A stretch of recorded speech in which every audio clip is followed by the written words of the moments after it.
Welcome to another episode of the Urban Tech podcast. And this time I'm very pleased to have an amazing partner to speak with. And I think when he was already a tech expert, I was learning to talk. So it's been quite some time that he's in the industry. Welcome, Robin, to the grill. Thank you, Idris. And thank you for calling me old, essentially. I mean, not experienced, and I'm young still, right? So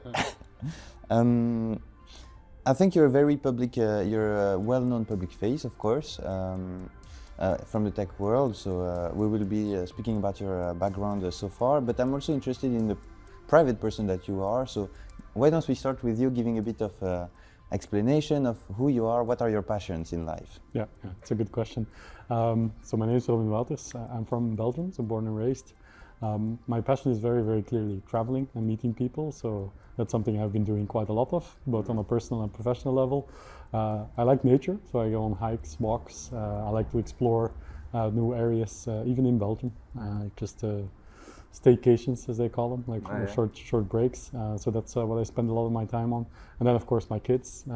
I know it's a bit of a cliche to say, but you do spend a lot of time with your kids if you want to be a good parent, of course. Yeah. So I do that quite a lot. So I do a lot of activities with them, museums, and go to theme parks or nature. So a lot. We share quite some passion, I believe. So of course you're, I would say, a tech expert, an influencer, a trend watcher, an investor as well, also an entrepreneur. You also recently made an exit. So can you walk us through your adventure so far? I feel like you're giving me a long list of titles here, which the only one that I feel very uncomfortable with is influencer, because I don't feel like it's my intention to influence. What I do bring to the table is always a lot of experience, either from me or from the people that I know or that I can leverage.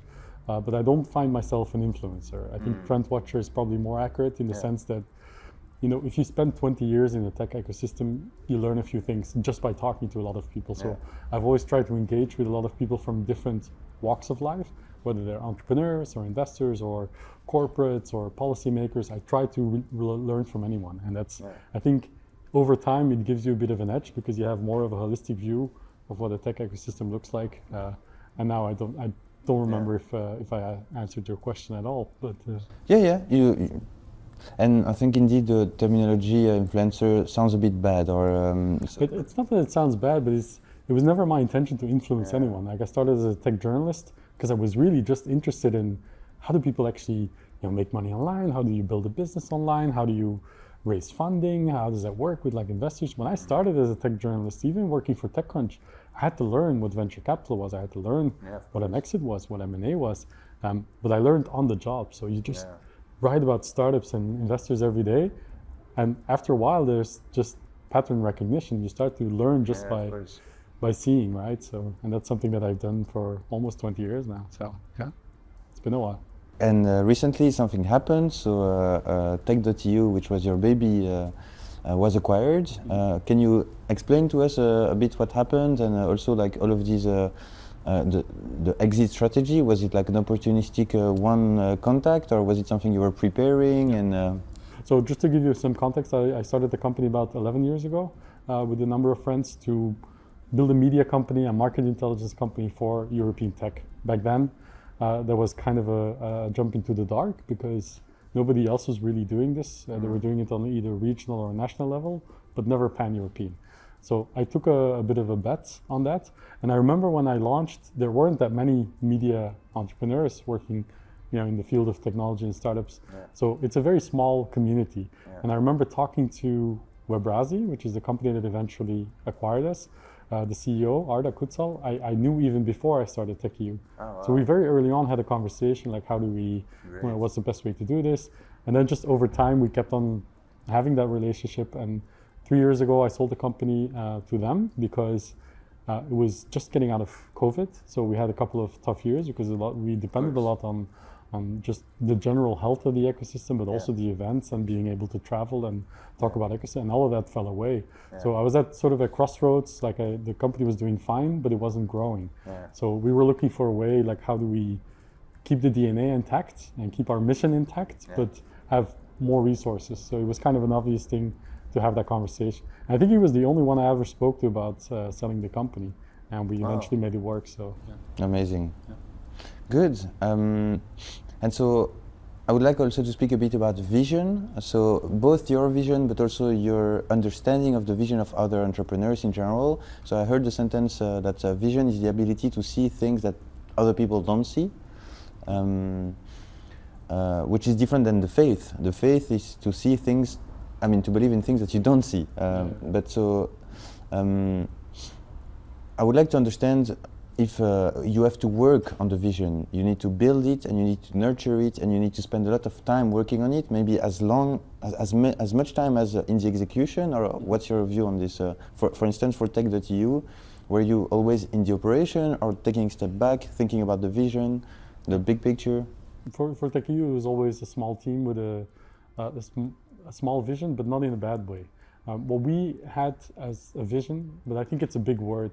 In hindsight, it looks like a really good idea, but at the time, doing something on the European tech ecosystem was really a risk because it was really young. There was not really that much of an ecosystem yet.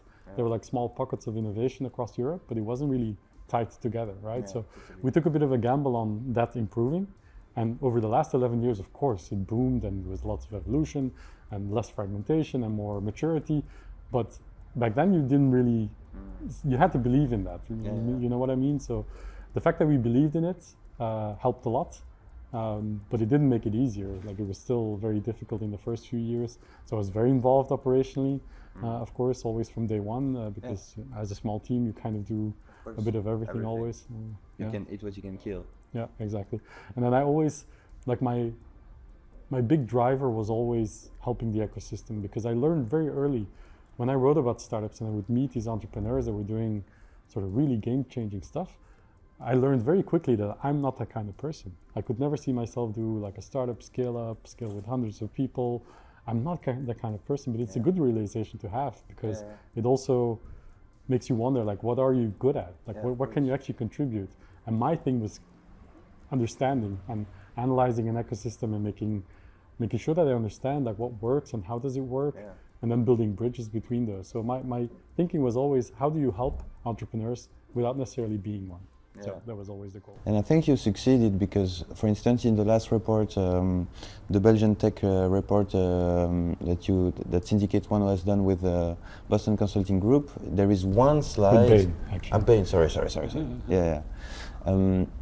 There is one piece of slide that was for me very interesting, because you succeeded in capturing value in things that usually is very difficult to capture, is how to create a positive feedback or positive loop when you create an ecosystem, you know? And so I think creating, nurturing, managing an ecosystem is a really not grateful task. It's very hard. And people sometimes are not willing to contribute, and you create a lot of value, but you can struggle to capture the value. You don't know who works with whom, thanks to you, etc., etc. That's a good point. Because if you do a report, and we did a lot of them with exTech.eu and now also with the Belgian Tech Report, it's easy to just look at the data, right? You just look at the data, you see the evolution, you see the trends, and you do some insights based on that data. But the hard part is that you cannot capture everything in data. So you have to have conversations with people from the ecosystem itself, and whether it's entrepreneurs or investors, corporates, event organizers, you need to kind of talk to everyone to really have an understanding. So we did interviews in depth, and we also did a survey, an anonymous one for founders, where we had like 130, so relatively good sample size, 130 entrepreneurs from across Belgium, so any region, any sector, any stage, but it gives you the things you can't measure, and that's what I liked about the Belgian Tech Report myself. Of course, a lot to improve on, but I think it's, as you said, like it's very difficult to sort of capture what an ecosystem, what makes it tick, because it's not just the money.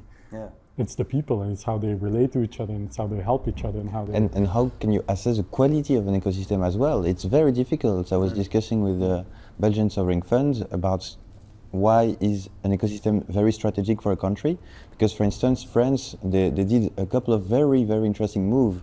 The Caisse des Dépôts, BPI, so the sovereign fund, invested in French founder, Impulse Partners, or other ecosystem like this. They created French tech also 10 years ago to make France the startup nation, and then it became the unicorn nation.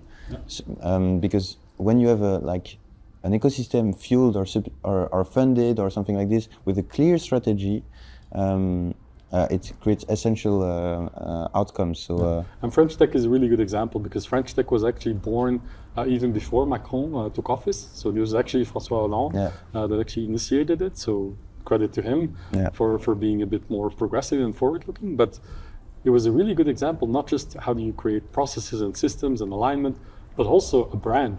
Yeah. Like they created like a global brand that everybody looked to, like, hey, this is what we should be doing, right? So, and this was in the end, it was top down. It was supported by the president and his cabinet and his office. And so it really helps because you always have grassroots community efforts, but then you also need buy-in from sort of the top of the chain to really make things move. And if you combine this plus Vivatech, I mean, it's amazing. And I think in Belgium we had the Supernova fueled by Bjarke Ingels, and I think Bart de Wever was also involved, supporting it in Antwerp. And this for me was also like an amazing event. Yeah. And you need events. This is actually a really good point because if you look at an ecosystem, people will say, of course, you need startups and entrepreneurs, you need investors, corporate, policymakers, talent, so business schools, universities. All of that's true. But if there's no place for these people to actually come together, and it could be a co-working space or a hub like Winter Circus or Be Central or whatever. Or Urban Tech Hub. But you also, or Urban Tech Hub, but you also need events, right? You need an excuse for people to actually meet in person, to engage with each other, to partner up. And Supernova and Slushed, really good events for that. Yeah. So I'd like to discuss the importance of motivation, of doubts, of productivity in general. So, is there any like routine you do when you lack motivation, when you feel not productive? It's a very good question to ask. I usually get back into nature. I just like take long walks. I also like doing calls with people while I'm walking. So it gives you perspective because you're not tied to your computer or your smartphone. You're not getting notifications, so you can just focus on having that one conversation. So I do that quite often.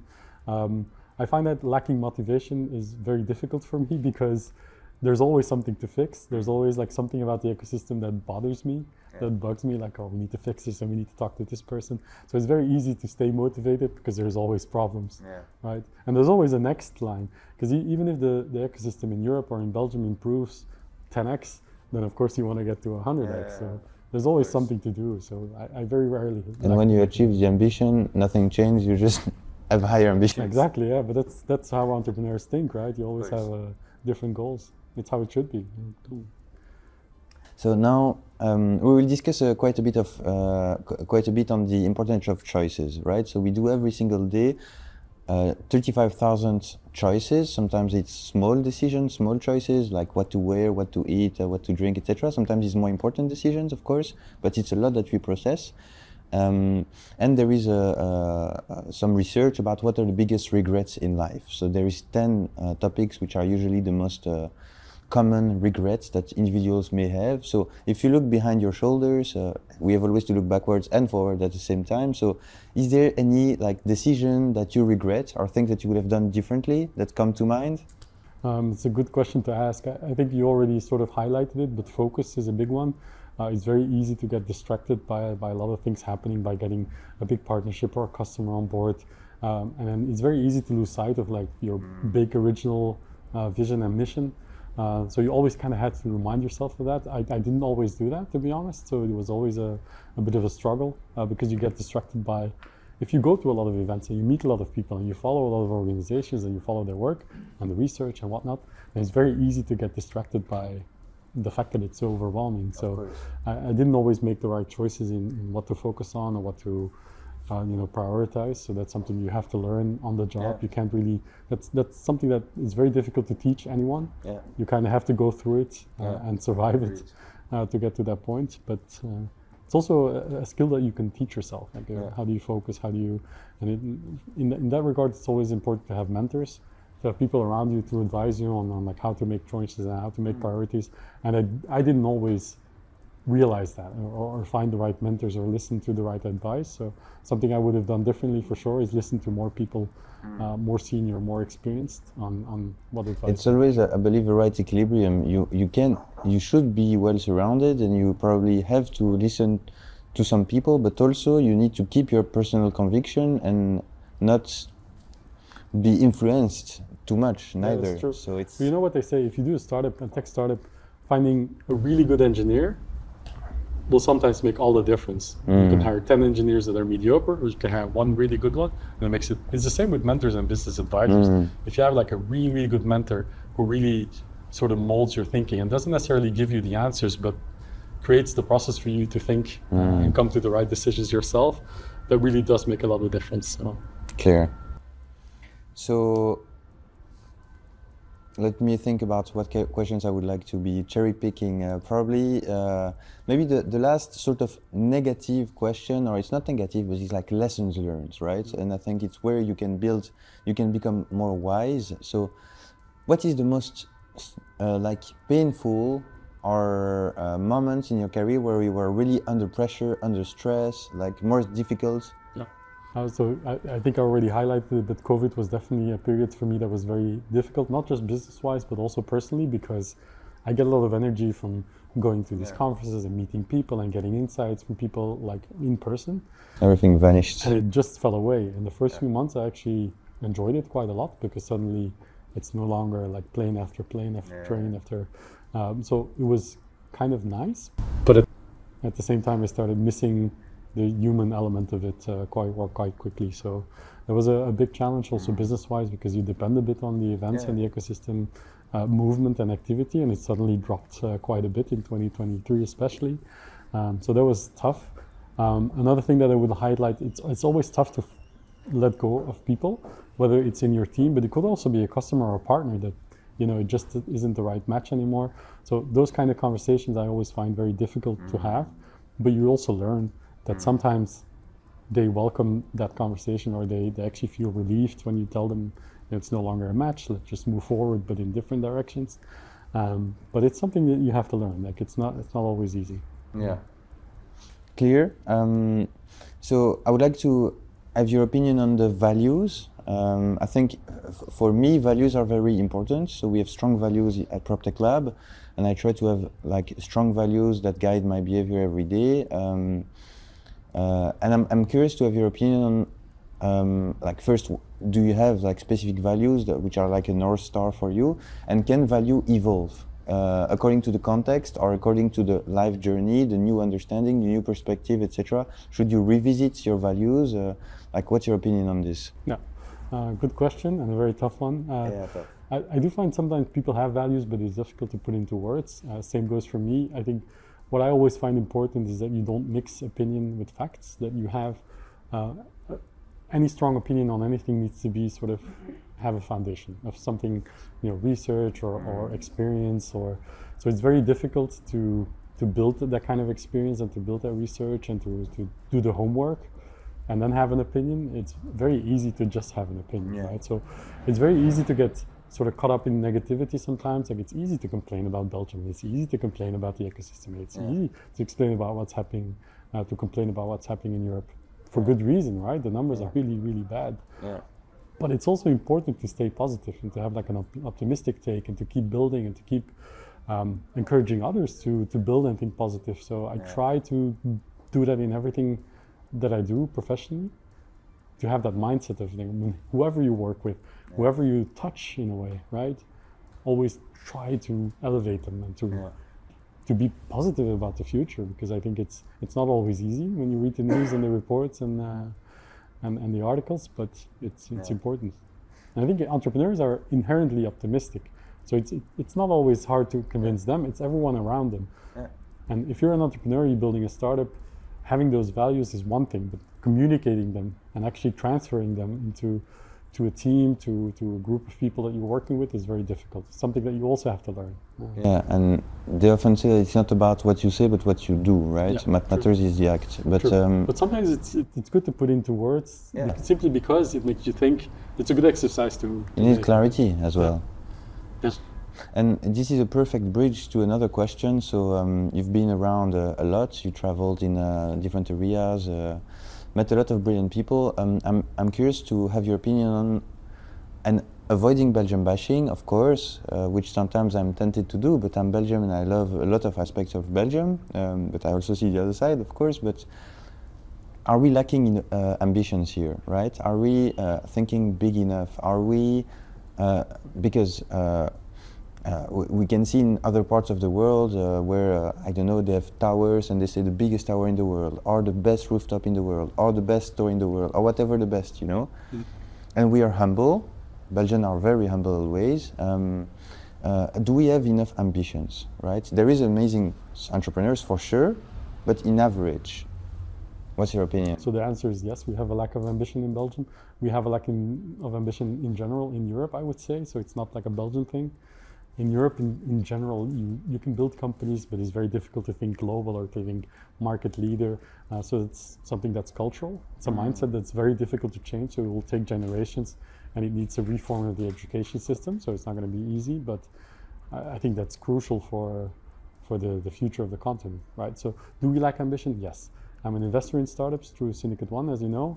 And when I look at some of the early stage companies that come through the door, some of them have really, really good products, a really good business model, really good team.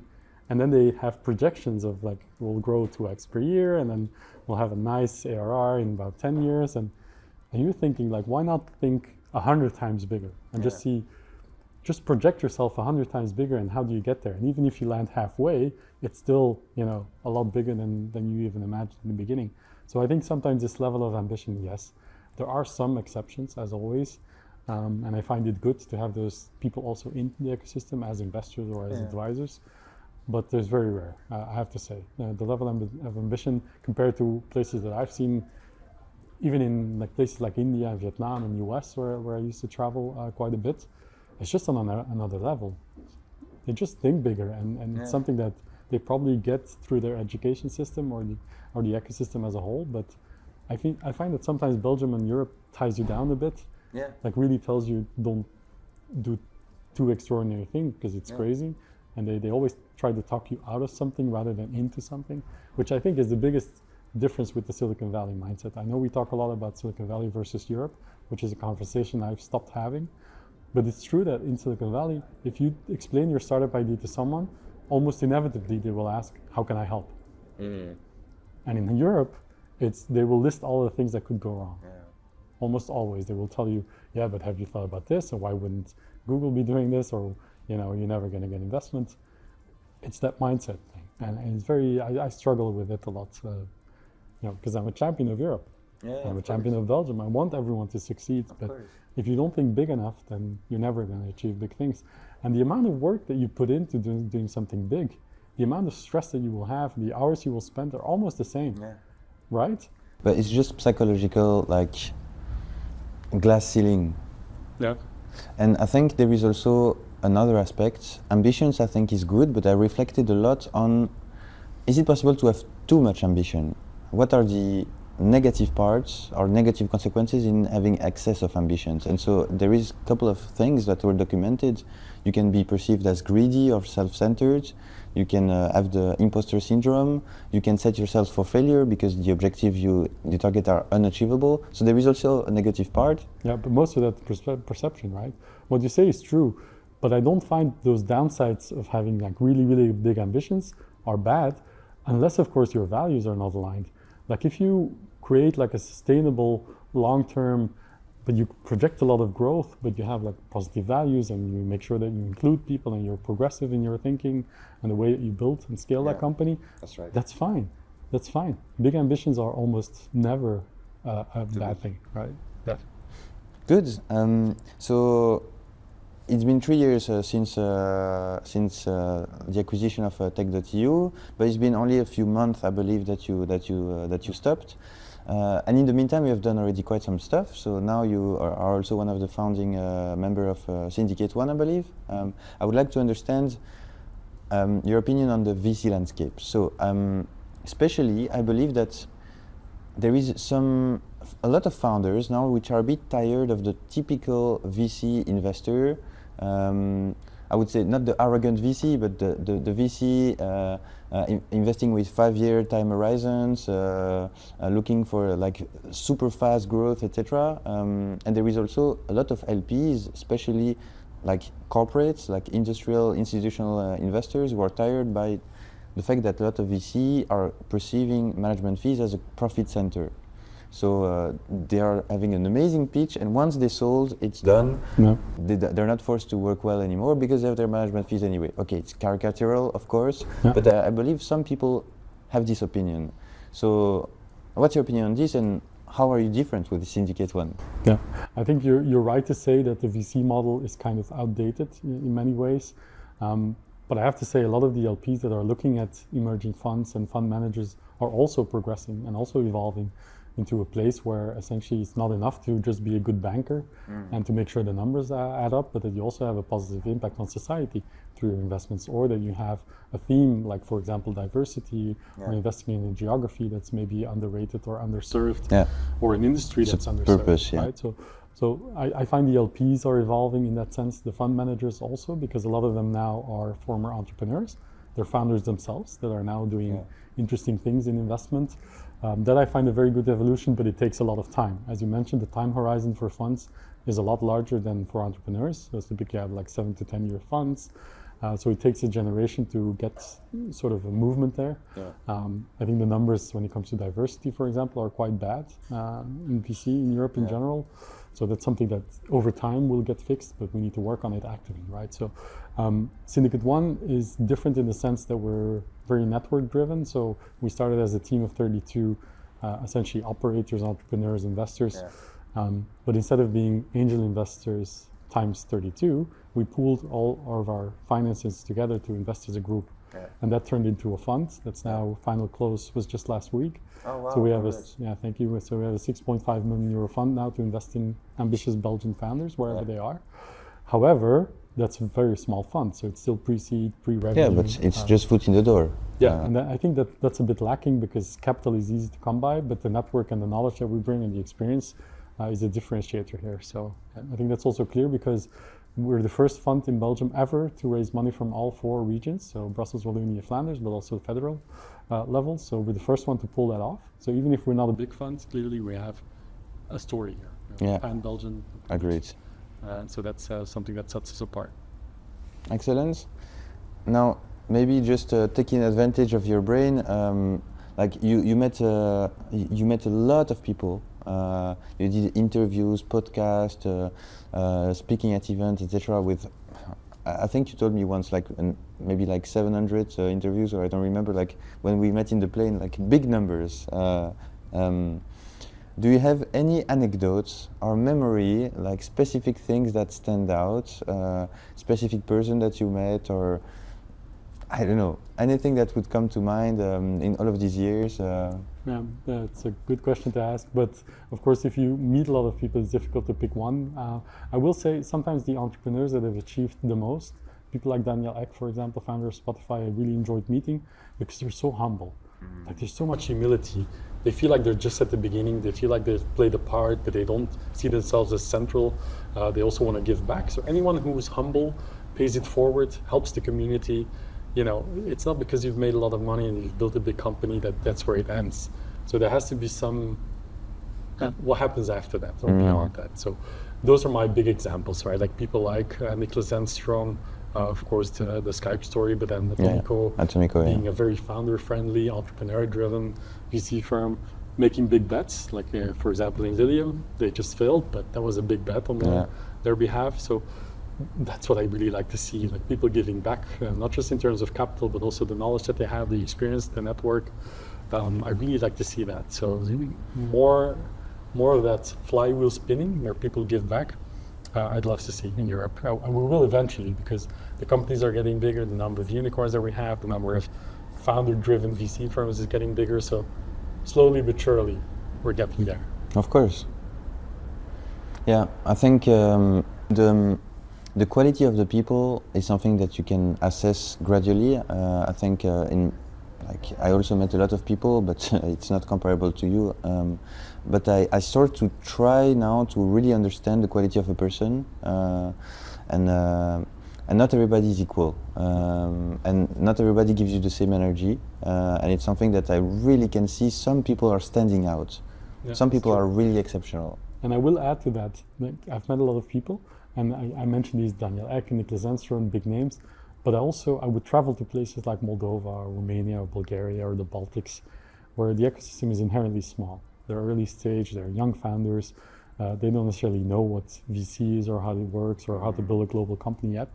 But I really enjoy meeting those entrepreneurs even there because it's always the same drive. It doesn't really matter if you're in India or Vietnam or in Estonia. If you're building a company, you have some light inside of you or like a fire inside of you, that a scratch to itch, like something that you need to prove to either yourself or the community. And I have so much respect for entrepreneurs, which is also the reason that everything that I do essentially boils down to how do I help entrepreneurs succeed? Even if I'm not an entrepreneur myself, like you said, I'm an entrepreneur, maybe you're right, but I'm definitely not a startup founder. Yeah. So I have so much respect for startup founders about what they do and what they sacrifice to get there, that I try to help them in any way that I can. Even if they're small, like one person company, I have so much respect. And even outside of tech, you can build like a restaurant chain for all I care. An entrepreneur, for me, is like the driver of the future. They're going to be the drivers of the world that we live in tomorrow. They are also the ones creating the growth of the economy. They are also the ones that are taking a lot of risks, and I think there is also something else, and this is off script, of course, but I think there is something weird about bankruptcies. So when early stage founders if an early stage founder do a bankruptcy, it's a big problem. Yeah. In their CV, they can't be a board position, they can't be CEOs, a lot of problems. They will have problems with the bank, they will be on the list of the national bank, etc. Yeah. But if a corporate or a bigger company, more successful company that's generated millions in revenue, dozens of millions or even more, goes bankrupt, it's fine. Like the CEO will get another position right after and no issue. Yeah. But I think it's the early stage founders that you need to support, and you need to say it's fine if you fail at the early stage. It's a bigger problem if you fail when you're already at a successful level. Absolutely. It's weird. So I'm working now with the Pulse Foundation. So we're just across the street from this place. But the Pulse Foundation has a program called Revival. So I advise anyone to check it out. It's revival.be. And essentially all they do is try to help entrepreneurs that have failed, like their companies have gone bankrupt, get back on their feet. Because in Belgium that is quite an issue. Yeah. So guiding them, and not just tech entrepreneurs, anyone who's like had a business and had to close it down for whatever reason, they try to help back up. And it's a non-profit, so I'm not selling anything, but that's the kind of program we need. We need to celebrate those people rather than put them in a corner, right? Yeah. Crucify them. Yeah, I very much agree with the notion that entrepreneurs should be celebrated whether they're successful or if they fail the company. So, yeah. Robin, president. I hope not, because I don't think I'd be a good politician, to be honest. I'm too direct. That's perfect. Yeah. This is what you need. Okay, I need to let you go. Thank you very much for your time. Well, thank you for having me. I really appreciate it. Yeah. Thank you.